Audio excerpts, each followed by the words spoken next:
తెలంగాణకు పెట్టుబడుల లక్ష్యంగా దావోస్లో ప్రత్యేక చర్యలు తీసుకుంటోంది సీఎం రేవంత్ రెడ్డి సర్కార్. ప్రపంచ దిగ్గజ కంపెనీలను ఆకట్టుకునేలా దావోస్లో ప్రత్యేకంగా తెలంగాణ పెవిలియన్ను ఏర్పాటు చేసింది ప్రభుత్వం. Where tradition meets innovation tag లైన్తో ఈ ప్రత్యేక వేదికను సిద్ధం చేశారు. తెలంగాణ సంస్కృతి సాంప్రదాయాలను చాటేలా ఈ పెవిలియన్ను రూపొందించారు. ఈ పెవిలియన్తో తెలంగాణలో పెట్టుబడులకు ఉన్న అనుకూలతలను ప్రపంచానికి చాటి చెప్పింది తెలంగాణ. ప్రపంచంలోనే అపారమైన అవకాశాలున్న ప్రాంతంగా తెలంగాణ అని, పెట్టుబడులకు భారత్లో ఫస్ట్ డెస్టినేషన్ తెలంగాణ అంటూ స్లోగన్స్ పొందుపరిచారు. మొత్తానికి ఇన్వెస్ట్ ఇన్ తెలంగాణ పేరుతో ముస్తాబు చేసిన ఈ పెవిలియన్ ఇప్పుడు ప్రపంచ దేశాల సంస్థలను ఆకర్షిస్తోంది. రాష్ట్రానికి పెట్టుబడుల లక్ష్యంగా పలువురు పారిశ్రామికవేత్తలతో సీఎం రేవంత్ భేటీ అవుతున్నారు.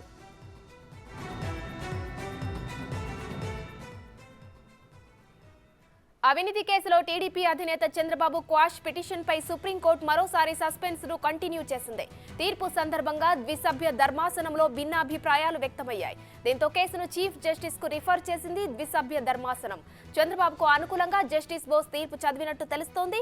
బాబుకు 17A వర్తిస్తుందని చెప్పారు. మరో జస్టిస్ త్రివేది మాత్రం 17A వర్తించదని తీర్పును వెలువరించారు.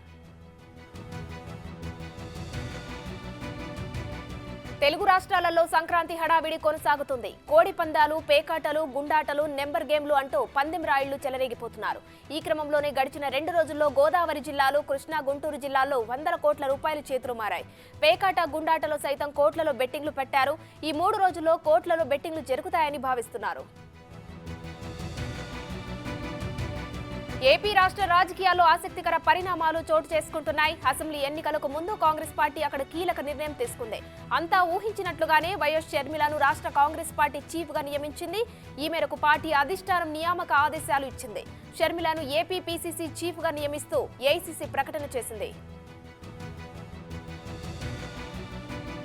కొద్ది రోజుల కిందటే షర్మిల పార్టీలో చేరారు. ఢిల్లీలో ఏఐసీసీ చీఫ్ మల్లికార్జున ఖర్గే, రాహుల్ గాంధీల సమక్షంలో ఆమె కాంగ్రెస్ పార్టీ తీర్థం పుచ్చుకున్నారు. అప్పుడే ఆమెకు ఏపీసీసీ పగ్గాలు అప్పగిస్తారని హామీ ఇచ్చినట్లు తెలిసింది. తెలంగాణ ఎన్నికల్లో షర్మిల కాంగ్రెస్ కు సంపూర్ణ మద్దతు ప్రకటించారు. ఎన్నికల్లో పోటీ చేయాలనుకున్న కాంగ్రెస్ అధిష్టానంతో జరిపిన సంప్రదింపుల తర్వాత షర్మిల కాంగ్రెస్ కు అండగా ఉంటానని ప్రకటించారు. తనను ఏపీ కాంగ్రెస్ అధ్యక్షురాలుగా నియమించడంపై షర్మిల స్పందించారు. సోనియా గాంధీ, రాహుల్ గాంధీ, కేసీ వేణుగోపాల్ ఖర్గేలకు ధన్యవాదాలు తెలిపారు. శక్తి వంచన లేకుండా నిస్వార్థంగా పార్టీ కోసం పనిచేస్తానని షర్మిల ట్వీట్ చేశారు.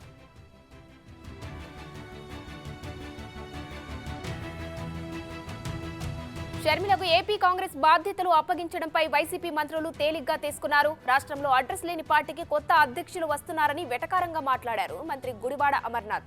ఏపీలో షర్మిల ప్రభావం ఏమాత్రం ఉండదన్నారు అమర్నాథ్. రాష్ట్రంలో ప్రభావం లేని పార్టీకి అధ్యక్షులు ఉన్నా లేకపోయినా ఒకటే అంటూ ఎద్దేవా చేశారు. కరీంనగర్ ఎంపీ బండి సంజయ్పై కాంగ్రెస్ నేతలు పోలీసులకు ఫిర్యాదు చేశారు. కాంగ్రెస్ సర్కార్ను కూల్చేందుకు కేసీఆర్ కుట్ర చేస్తున్నారని బండి సంజయ్ ఆరోపించారు. దీనిపై కాంగ్రెస్ నేతలు కరీంనగర్ ఏసీపీకి ఫిర్యాదు చేశారు. బండి ఏ ఆధారాలతో మాట్లాడారో తేల్చాలని కాంగ్రెస్ నేతలు డిమాండ్ చేస్తున్నారు. ఆధారాలు ఉంటే కుట్ర తెలిసి కూడా బయట పెట్టనందుకు బండి సంజయ్పై కేసు నమోదు చేయాలని ఫిర్యాదు చేశారు. పెద్దపల్లి జిల్లాలో ఓ చెక్ డ్యాంను కూల్చేందుకు ప్రయత్నించి విఫలమయ్యారు. పెద్దపల్లి మండలం భోజన్నపేట, కొత్తపల్లి మధ్యలోనే హుస్సేన్ మియా వాగుపై నిర్మించిన చెక్ డ్యాంను గుర్తు తెలియని వ్యక్తులు కూల్చేందుకు ప్రయత్నించారు. కూల్చేందుకు ట్రాక్టర్లు, డ్రిల్లింగ్ మిషన్, డిటోనేటర్లు, జిలిటిన్ స్టిక్స్ తీసుకుని వెళ్లారు. అయితే కూల్చేందుకు ప్రయత్నిస్తున్న సమయంలో గ్రామస్తులు చూడడంతో అక్కడ నుంచి పారిపోయారు.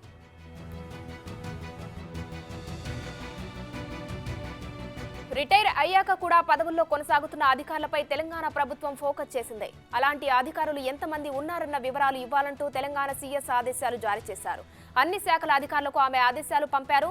ఈ రోజు సాయంత్రం 5 గంటల లోపు వివరాలు సమర్పించాలన్నారు. అంతేకాదు టాప్ ప్రయారిటీ కింద ఆ ఆదేశాలను పరిగణించాలని మెన్షన్ చేశారు సీఎస్.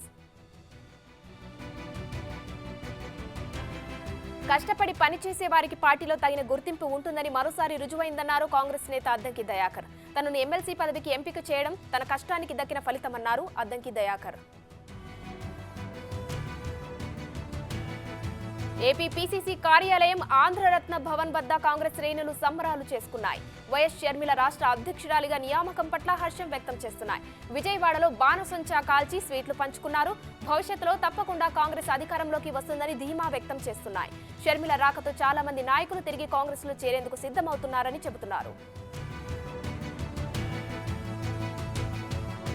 మధిర ఎమ్మెల్యే క్యాంపు కార్యాలయంలో డిప్యూటీ సీఎం భట్టి విక్రమార్క అఖిలపక్ష నాయకులతో సమీక్ష నిర్వహించారు. ఈ మీటింగ్ కు కాంగ్రెస్ తో పాటు BRS, TDP, BJP, CPI, CPM పార్టీల నాయకులు హాజరయ్యారు. మధిర సమగ్ర అభివృద్ధి కోసం చేపట్టాల్సిన అభివృద్ధి కార్యక్రమాల గురించి అఖిలపక్ష నాయకులతో పాటు జిల్లా అధికారులతో డిప్యూటీ సీఎం భట్టి చర్చించారు.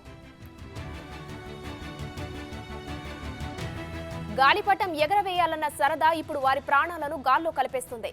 ఓవైపు మాంజా పంజ విసురుతుంటే మరోవైపు గాలిపటం ఎగరవేసే సమయంలో అజాగ్రత్తగా ఉండడంతో ఏకంగా 9 మంది మృతి చెందారు. తాజాగా మైలర్దేవ్పల్లిలో కరెంట్ షాక్తో బాలుడు మృతి చెందాడు. గాలిపటాలు ఎగరవేస్తుండగా మాంజా కరెంటు తీగలకు తగిలింది. దారాన్ని తీసే క్రమంలో విద్యుత్ షాక్తో బాలుడు స్పాట్లోనే మృతి చెందాడు. దీంతో తల్లిదండ్రులు కన్నీరు మున్నీరుగా విలపిస్తున్నారు. ఏలూరు జిల్లా కూడిపూడిలో కోడిపందాల బరిలో ఘర్షణలు తలెత్తాయి. కోడిపందాలతో పాటు ఏర్పాటు చేసిన గుండాటలో పందెం రాయుళ్ల మధ్య వివాదం నెలకొంది. మాట పెరగడంతో ఇరు వర్గాలు ఒకరిపై ఒకరు పరస్పరం దాడి చేసుకున్నాయి. దాడిలో పలువురికి గాయాలు అయ్యాయి. సాంప్రదాయం పేరుతో జరిగే కోడిపందాల మాటున గుండాట వంటి జూదానికి పోలీసులు ఎందుకు అనుమతులు ఇచ్చారని ప్రజలు ఆగ్రహం వ్యక్తం చేస్తున్నారు. సంక్రాంతి అంటేనే మనకు మొదటగా గుర్తుకు వచ్చేది కోడి పందాలు, గాలిపటాలు. ఎక్కడైనా పందెం జరుగుతుందంటే ఎగబడి చూస్తాం.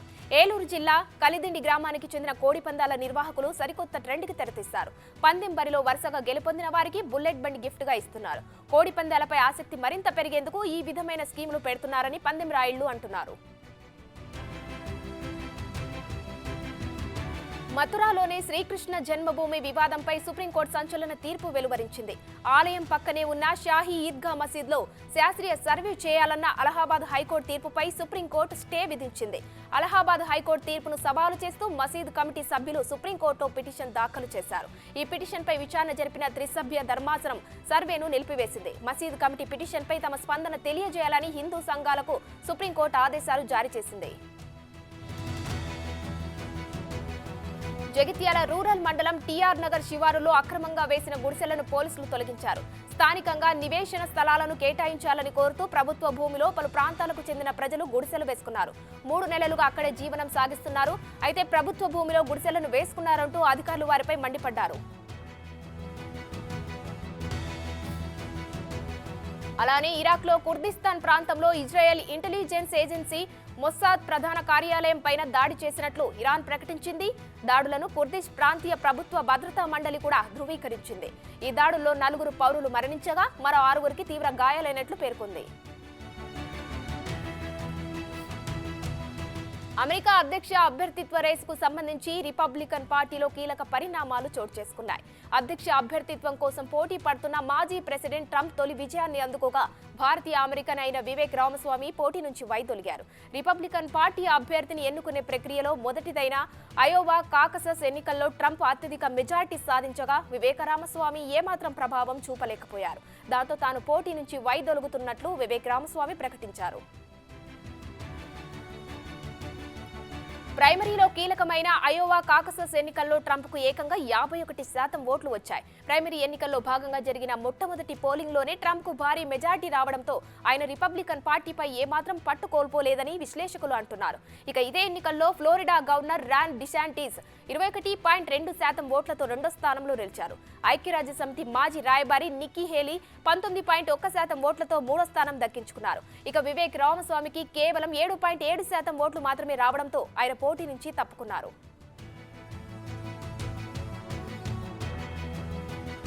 కడప జిల్లా ప్రొద్దుటూరు వైసీపీలో అంతర్గత విభేదాలు బయటపడ్డాయి. ఎమ్మెల్సీ రమేష్ యాదవ్ పుట్టినరోజు సందర్భంగా ఆయన్ను ఎమ్మెల్యే రాజమల్లు అసమ్మతి వర్గం కలవడం సంచలనంగా మారింది.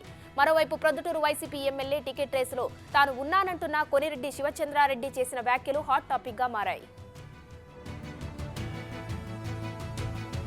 విజయవాడ శివార్లలో సినీ పక్కీలో హత్య జరిగింది. ప్రేయసి ప్రియుడు కలిసి ఒకరిని ఒకరు హత్య చేశారు. 2 రోజుల క్రితం పంట పొలాలు అనుమానాస్పద స్థితిలో మృతదేహాన్ని పోలీసులు గుర్తించారు. కేసు నమోదు చేసి విచారణ చేసే క్రమంలో హత్యగా తేల్చారు. భర్తను జైలుకు పంపడానికి ప్రియుడితో కలిసి భార్య మర్డర్ ప్లాన్ వేసింది. డబ్బులకు ఆశపడి మరో వివాహిత నాగమణి ప్రాణాలు పోగొట్టుకుంది. తెలంగాణలోని మున్సిపాలిటీలలో అవిశ్వాస తీర్మానాల పర్వం కొనసాగుతూనే ఉంది. తాజాగా జగిత్యాల మున్సిపల్ ఇన్ఛార్జ్ చైర్మన్ పై అవిశ్వాస తీర్మానం ప్రవేశపెట్టడం హాట్ టాపిక్ గా మారింది. మున్సిపాలిటీలో మొత్తం 43 మంది కౌన్సిలర్లకు గాను 29 మంది కౌన్సిలర్లు అవిశ్వాసానికి మొగ్గు చూపడం చర్చనీయాంశమవుతోంది. ఈ మేరకు 29 మంది సభ్యులు కలెక్టర్కు అవిశ్వాస తీర్మానం చేసి లేఖ అందించారు. లక్షలు వెచ్చించారు, లక్షణంగా వదిలేశారు. 350 మంది గిరిజన బాలికలు చాలీచాలని తరగతి గదుల్లో మగ్గుతున్నా పట్టించుకునే వారే లేరు. హంగు ఆర్భాటాలతో నిర్మించిన నూతన భవనం కూడా అలంకారప్రాయమే. సరైన వసతులు లేక అసాంఘిక కార్యకలాపాలకు అడ్డాగా మారింది.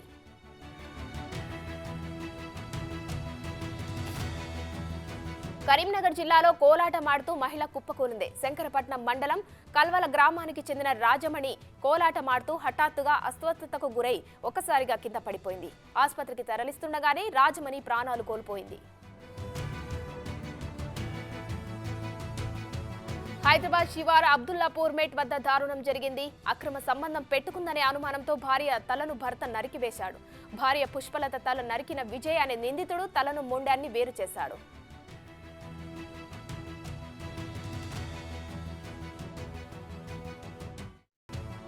ఢిల్లీ లిక్కర్ స్కామ్ కేసులో విచారణకు హాజరు కాలేనంటూ ఈడీకి ఎమ్మెల్సీ కవిత మెయిల్ చేశారు. సుప్రీంకోర్టులో కేసు పెండింగ్ లో ఉన్న నేపథ్యంలో ఇప్పుడు విచారణకు రాలేనని పేర్కొన్నారు. తనను ఇంటి దగ్గరే విచారించాలని గతంలో కవిత సుప్రీంలో పిటిషన్ వేశారు.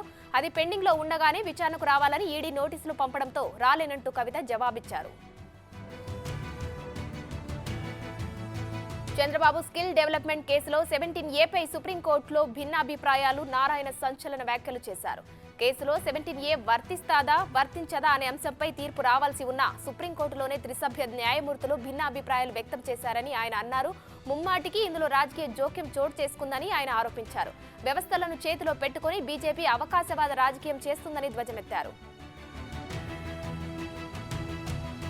దేశంలో హింస పెరిగిందని, తమ స్వార్థం కోసం దేశాన్ని విడదీసి పాలిస్తున్నారంటూ మోడీ సర్కార్పై తీవ్ర విమర్శలు చేశారు కాంగ్రెస్ అగ్రనేత రాహుల్ గాంధీ. ఈశాన్య రాష్ట్రాల అభివృద్ధిపై ప్రధాని మోడీకి క్లారిటీ లేదన్నారు. ఇండియా కూటమిలో సీట్ల సర్దుబాటుపై చర్చలు జరుగుతున్నాయని, త్వరలోనే క్లారిటీ వస్తుందన్నారు. ఇక అయోధ్య ప్రాణ ప్రతిష్ఠ కార్యక్రమాన్ని బీజేపీ, ఆర్ఎస్ఎస్ తమ ఈవెంట్గా మార్చేశాయని, అందుకే వెళ్లకూడదని నిర్ణయించుకున్నామన్నారు రాహుల్. వీరభద్రస్వామి వారికి మోడీ ప్రత్యేక పూజలు చేశారు. మూల విరాట్టుకు హారతి ఇచ్చారు. దర్శనానంతరం మోదీకి ఆలయ అర్చకులు వేదాశీర్వచనాలు పలికారు. స్వామివారి శేష వస్త్రాన్ని బహూకరించారు. తీర్థ ప్రసాదాలను అందజేశారు. సుమారుగా 40 నిమిషాల పాటు మోదీ ఆలయ ప్రాంగణంలోనే గడిపారు. లేపాక్షి ఆలయ చరిత్ర, విశిష్టత గురించి అధికారులు మోడీకి వివరించారు.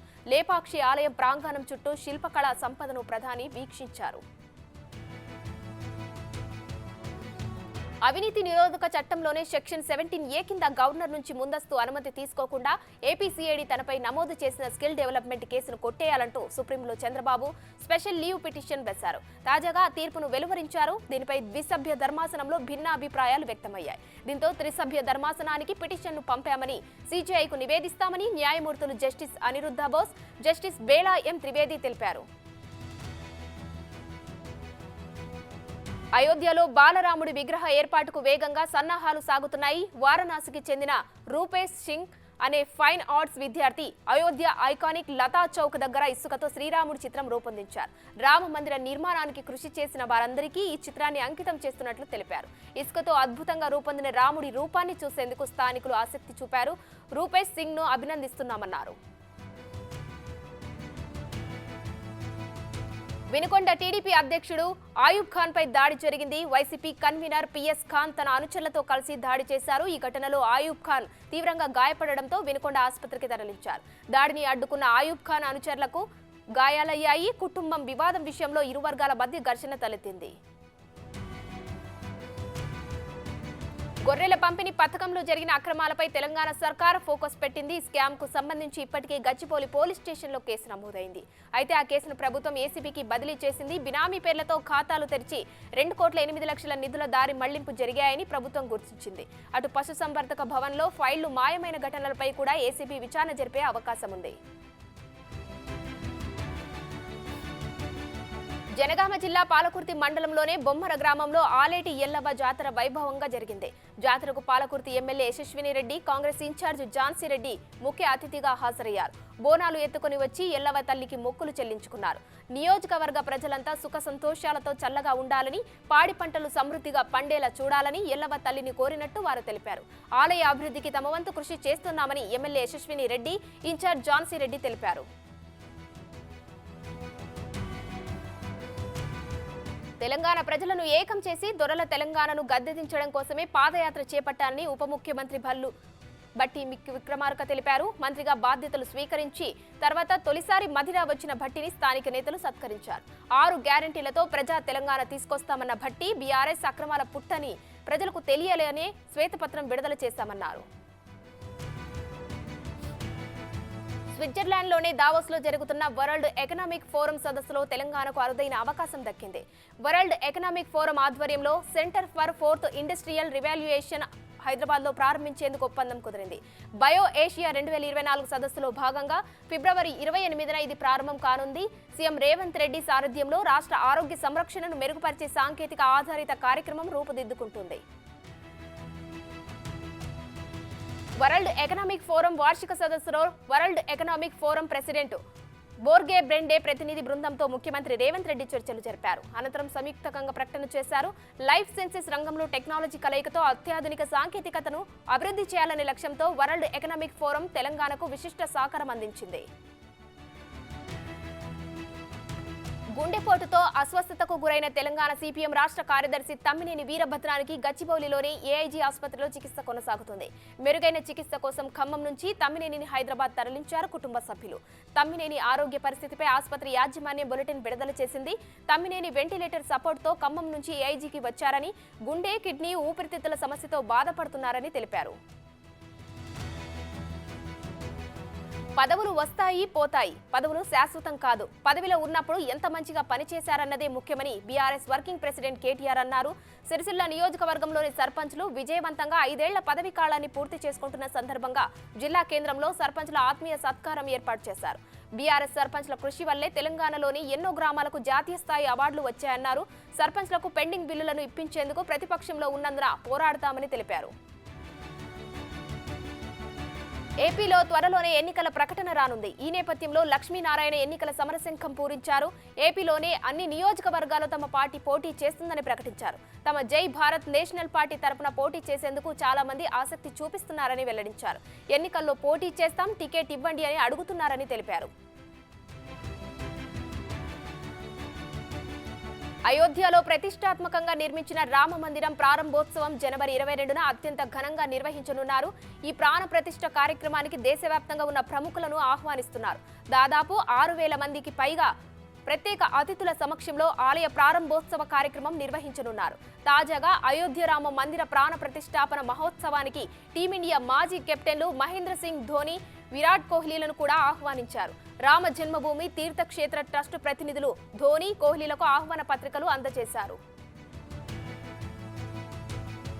అయోధ్య రామ మందిర ప్రారంభోత్సవాన్ని బీజేపీ, ఆర్ఎస్ఎస్లు ప్రధానమంత్రి నరేంద్ర మోదీ చుట్టూ కేంద్రీకరించిన రాజకీయ కార్యక్రమంగా మార్చేశాయని కాంగ్రెస్ అగ్రనేత రాహుల్ గాంధీ విమర్శించారు. ఈ కార్యక్రమానికి ఎన్నికల రంగు పులిమారని ఆరోపించారు. ఈ నేపథ్యంలో తమ పార్టీ నేతలు ఆ వేడుకకు హాజరు కావడం కష్టమేనని పేర్కొన్నారు. భారత్ జోడో న్యాయ యాత్రలో భాగంగా నాగాలాండ్లో నిర్వహించిన మీడియా సమావేశంలో రాహుల్ మాట్లాడారు. సామాజిక, ఆర్థిక, రాజకీయ న్యాయం కోసమే పోరాడేందుకే ఈ యాత్ర చేపట్టినట్లు వెల్లడించారు. మొబైల్ యూజర్ల కోసం కేంద్రం మరో ఆధునిక టెక్నాలజీని అందుబాటులోకి తీసుకురానుంది. దీంతో సిమ్, ఇంటర్నెట్ లేకుండా మొబైల్లో టీవీ కార్యక్రమాలు ప్రసారం అవుతాయి. మంగళవారం ఢిల్లీలో జరిగిన బ్రాడ్కాస్టింగ్ సదస్సులో కేంద్ర సమాచార ప్రసార శాఖ కార్యదర్శి అపూర్వ చంద్ర ఈ విషయాన్ని వెల్లడించారు. దేశీయంగా అభివృద్ధి చేసిన డైరెక్ట్ టు మొబైల్ సాంకేతికత ద్వారా వాటిని ప్రసారం చేయనున్నట్లు తెలిపారు. మహబూబ్ నగర్ జిల్లా భూత్పూర్ మండలం తాటికొండలో ఉద్రిక్త వాతావరణం చోటు చేసుకుంది. జాతీయ రహదారికి సమీపంలోనే బొక్కల ఫ్యాక్టరీ ఎదుట గాజులపేట యువకులు ఆందోళనకు దిగారు. పశువుల కళేభారాలతో ఆయిల్ తయారు చేసే క్రమంలో వెలువడే విషవాయువుల వల్ల గాలి కాలుష్యం వస్తుందని నిరసన వ్యక్తం చేశారు. దీంతో పిల్లలు శ్వాసకోశ వ్యాధుల బారిన పడుతున్నారని ఆవేదన వ్యక్తం చేశారు. కళేభారాలతో వస్తున్న కంపెనీకి వాహనాన్ని గ్రామస్తులు అడ్డుకున్నారు. మంత్రి తుమ్మల నాగేశ్వరరావు డైరెక్టర్ అగ్రికల్చర్తో సమీక్ష నిర్వహించారు. నిర్మల్ జిల్లాలో నమోదైన యూరియా కొరతకు సంబంధించిన సమస్యలను సమీక్షించారు. ప్రస్తుతం అన్ని జిల్లాలలో సరిపడా నిల్వలు ఉన్నాయని అధికారులు తెలిపారు. మిర్చి ధర, తెగుళ్ల నియంత్రణ చర్యలలో ఇటీవల మార్కెట్ సంబంధిత సమస్యల గురించి పరిష్కరించారు. రైతుల ఆదాయాన్ని పెంచడం, పంటల వైవిధ్యాన్ని పెంచడంపై రైతులకు అవగాహన కల్పించేందుకు రైతు వేదికలను సమర్థవంతంగా వినియోగించుకోవాలని సూచించారు. Hyderabad regional ring road project పనులను వేగవంతం చేయాలని సీఎం రేవంత్ రెడ్డి అధికారులను ఆదేశించారు. ప్రాజెక్టుకు అవసరమైన భూసేకరణను 3 నెలల్లో పూర్తి చేయాలని సూచించారు. అడ్డంకులన్నీ అధిగమించి అందుకు అవసరమైన చర్యలు చేపట్టాలని ఆదేశించారు. ఔటర్ రింగ్ రోడ్ అవతల తలపెట్టిన రీజనల్ రింగ్ రోడ్ భూసేకరణ ప్రక్రియ కొంతకాలంగా పెండింగ్లో పడింది. హిట్ అండ్ రన్ కి సంబంధించిన సెక్షన్ను ఇప్పట్లో అమలు చేయబోమని కేంద్ర హోంశాఖ కార్యదర్శి అజయ్ భల్లా ప్రకటించారని రాష్ట్ర రవాణా శాఖ మంత్రి పొన్నం ప్రభాకర్ స్పష్టం చేశారు. భవిష్యత్తులో అమలు చేయాల్సి వస్తే డ్రైవర్లు, లారీ యజమానులతో చర్చించిన తర్వాతే నిర్ణయం తీసుకుంటామని మంత్రి ప్రకటనలో తెలిపారు. ఛత్తీస్గఢ్లో ఎక్స్ప్రెస్ రైలు ఇంజన్ ప్రమాదానికి గురైంది. డెడ్ ఎండ్ ను ఢీకొట్టి ఇంజిన్ ప్లాట్ఫామ్ లోకి దూసుకెళ్లింది. స్టేషన్లోని 8వ నంబర్ ప్లాట్ఫారంలో ఈ ఘటన జరిగింది. దీంతో అక్కడే ప్రయాణికులు భయాందోళనతో పరుగులు తీశారు. అయితే రైలు ఖాళీగా ఉండి ప్రయాణికులు లేకపోవడంతో పెను ప్రమాదం తప్పింది. జరిగిన ఘటనపై రైల్వే శాఖ విచారణకు ఆదేశించింది. తమ సమస్యలు పరిష్కారం కోరుతూ పారిశుద్ధ కార్మికులు చేపట్టిన సమ్మె ఆంధ్రప్రదేశ్లో 12వ రోజుకు చేరింది. అయితే సమ్మెకు పులి స్టాప్ పెట్టడానికి రంగంలోకి దిగిన ప్రభుత్వం ఇప్పటికే కార్మిక సంఘ నాయకుల డిమాండ్ల పరిష్కారానికి పలుమార్లు చర్చలు జరిపినా అవి విఫలమయ్యాయి. నిత్యం పట్టణ ప్రజల ఆరోగ్యం కోసం వారి ప్రాణాలను పణంగా పెట్టి పట్టణ పరిశుభ్రత కోసం పనిచేసే కార్మికుల సమస్యలు పరిష్కరించడంలో ప్రభుత్వం సానుకూలంగా లేదంటే నేతలు మండిపడుతున్నారు. పెరుగుతున్న ధరలకు అనుగుణంగా కార్మికులకు జీతాలు ప్రభుత్వం పెంచాలని, కనీస వేతనం 26,000 చేయాలని డిమాండ్ చేస్తున్నారు. అయితే మున్సిపల్ కార్మిక సంఘాలను మరోసారి చర్చలకు ఆహ్వానించింది ఏపీ ప్రభుత్వం. ఇజ్రాయెల్ చేస్తున్న భీకర దాడులతో గాజా వణికిపోతుంది. ఇప్పటికే 24,000 మంది ప్రాణాలు కోల్పోగా వేల సంఖ్యలో నివాసాలు నేలమట్టమయ్యాయి. ఈ క్రమంలో కాల్పుల విరమణను ఇజ్రాయెల్ రక్షణ శాఖ తిరస్కరించడంపై ఖతార్ తీవ్రంగా స్పందించింది. గాజాలో నెలకొన్న పరిస్థితులపై ఇజ్రాయెల్తో పాటు అంతర్జాతీయ సమాజంపైన తీవ్ర విమర్శలు చేసింది. ఈ విధ్వంసంతో గాజా ఇప్పటికే తన ఉనికి కోల్పోయిందని ఆవేదన వ్యక్తం చేసింది. తాజా సంక్షోభానికి ముగింపు పలకాలంటే 2 దేశాల ఏర్పాటు అవసరమని పేర్కొంది. సంక్రాంతి పండుగ టీఎస్ఆర్టీసీకి కాసుల వర్షం కురిపించింది. ఈ నెల 13న 52.78 లక్షల మంది ఆర్టీసీ బస్సులో ప్రయాణించగా ఒక్కరోజు రికార్డు స్థాయిలో 12 కోట్ల ఆదాయం సమకూరినట్లు అధికారులు అంచనా వేస్తున్నారు.